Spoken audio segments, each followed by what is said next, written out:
The Martians. Chapter 18. A half hour into the worst of the storm, it was apparent to all but Watney that it was a dry run. Good practice for their final launch from Mars, but it would not be occurring that day. The crew watched the sand blowing around outside, and tracked the storm's progress with both the ships and satellite radar. Every few minutes messages were exchanged with both Houston and Hermes, but the ship didn't even rattle, much less tilt. Mark wasn't aware as a few minutes into it they heard him softly snoring. "Someone should wake him up before Houston hears him," Anna said over the internal comm link.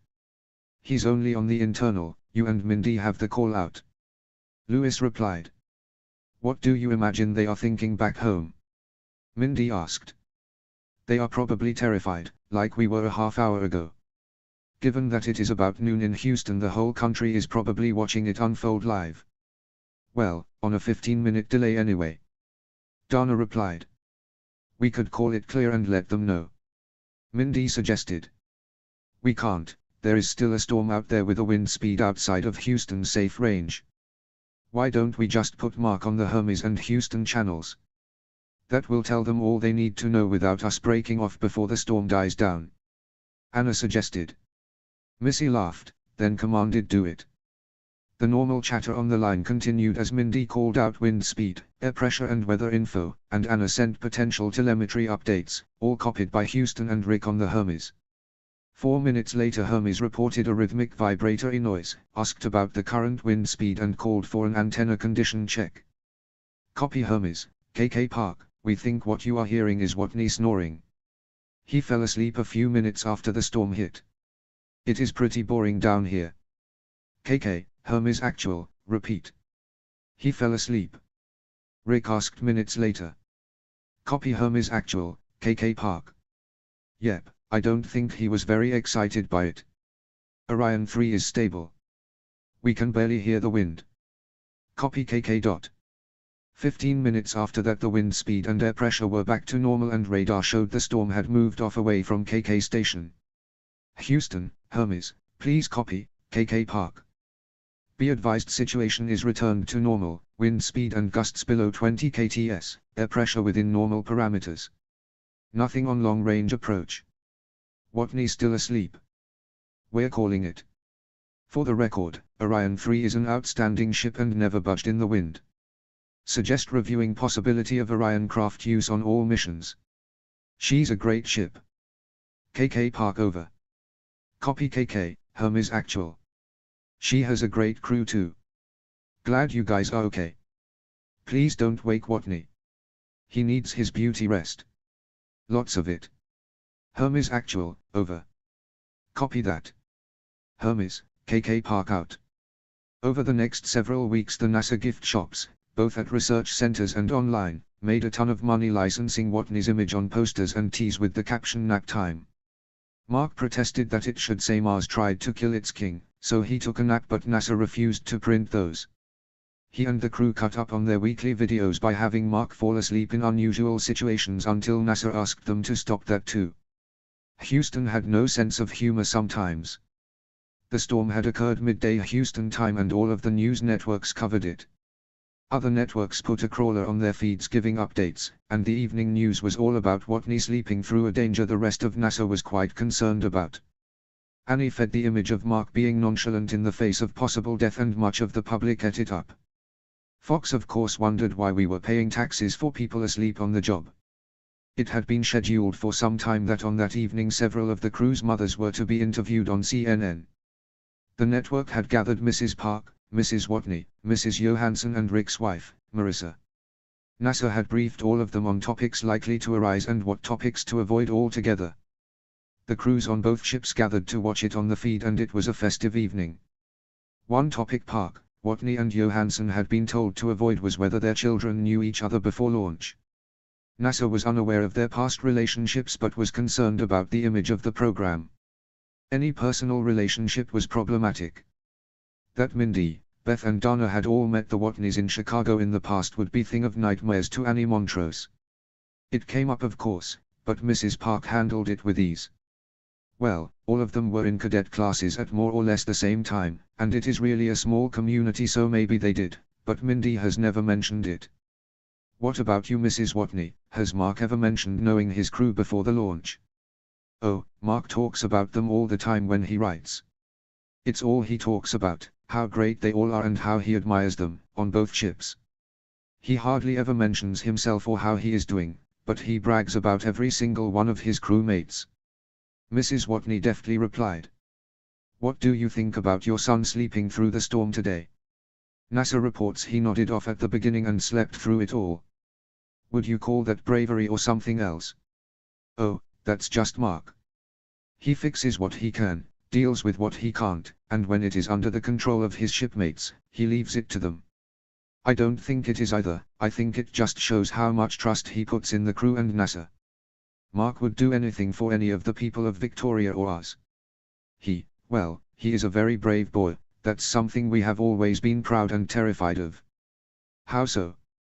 Has your son ever called you in the evening when you thought he was doing relief work for the Peace Corps and told you he was signing up to be an astronaut? No. It would be hard to explain then. Mrs. Watney said kindly. His father and I just wish he would find a nice girl and settle down. Mindy is single. Mrs. Park laughed. So is Beth. Mrs. Johansson exclaimed with glee. I just wish Rick would settle down. Marissa smiled. 2 ships of astronauts and most of Mission Control gasped at this exchange. Mindy, it sounds like your mother has it all worked out, Anna said. Yeah, she would, but I don't think she really cares if I marry or even settle down though, she just wants grandbabies to spoil. A string of drunken one-night stands and she would be happy. Besides, Mark has to sort out his business first. With Beth? Anna asked. With everybody. You, Donna, Beth, Missy, sorry Commander, but it's true and God knows who else is out there. Mindy grinned, enjoying Mark's discomfort at the conversation. Well, I think I'm sorted out. Bob and I are going to try to make it work. Lewis replied. He's still a jerk. Mark said. He had not forgotten his feelings for Missy, and the close quarters and enforced celibacy only made his yearning to be with her stronger. Yeah, but he's my jerk. He acted selfishly when he filed for divorce, but I get that. I've been gone too long and it's not fair. So, I don't want to be as selfish and petty as he was. I'm better than that, and I have to try. I guess I just don't want to fail at marriage. I've never really failed at anything and I don't want to start. You deserve better. Mark said. Yeah, I probably do. Be that as it may, I have to try, Mark. You understand, don't you? I really didn't want to have this conversation in front of everyone. Yeah, sorry, but you still deserve better. I hope you make his life as miserable as he has made you. I mean, without being petty and selfish. Mark grinned. Well, there you go, Mark. Now it's just Beth, Anna, Donna and God knows who else before Mom gets her way. Mindy giggled, pressing the subject. Oh, no worries from me. Mark is great, but I'm on a career track with NASA and the Air Force, and when we split our relationship didn't fit that, and it still doesn't. If I wasn't hoping for Commander Vaz V, well. Mark and I really only clicked in the bedroom. Great guy, love you to death, Mark, but I don't see it. Do you? I was wondering about that. So, everyone else will know, Anna is the only person I've been involved with that hasn't had that conversation with me, that needs to. I was beginning to wonder why, but yeah, you're right. We broke up for the right reasons. Love you till I die, but. You want to go back to Mars? Tha fuck. It's all I've wanted for a long time, to command a Mars mission. I'm not Missy or Mindy, but I think I'm ready. You're more than ready. I'll make the recommendation. Anytime. Missy said. Me too. In a heartbeat. Well, Mark, sounds like we're clearing up your social calendar. Now it's down to Mindy said before Mark interrupted. It's down to me, and what I want to do. NASA and Mars don't get to control that. And there is, so you'll know, no God only knows, so it's really just you and Beth. Donna has other plans. Oh. Donna, did you tell Mark something you haven't told us? Anna giggled. No, I figured it out. I'm smart. Really smart. One of the best brains. Mark said, referencing a quote from a very stupid man from recent history. Care to fill us in? Not my story to tell. I make gossip too much to spread it. Mark smiled. Donna, is there something you want to share? Anna giggled.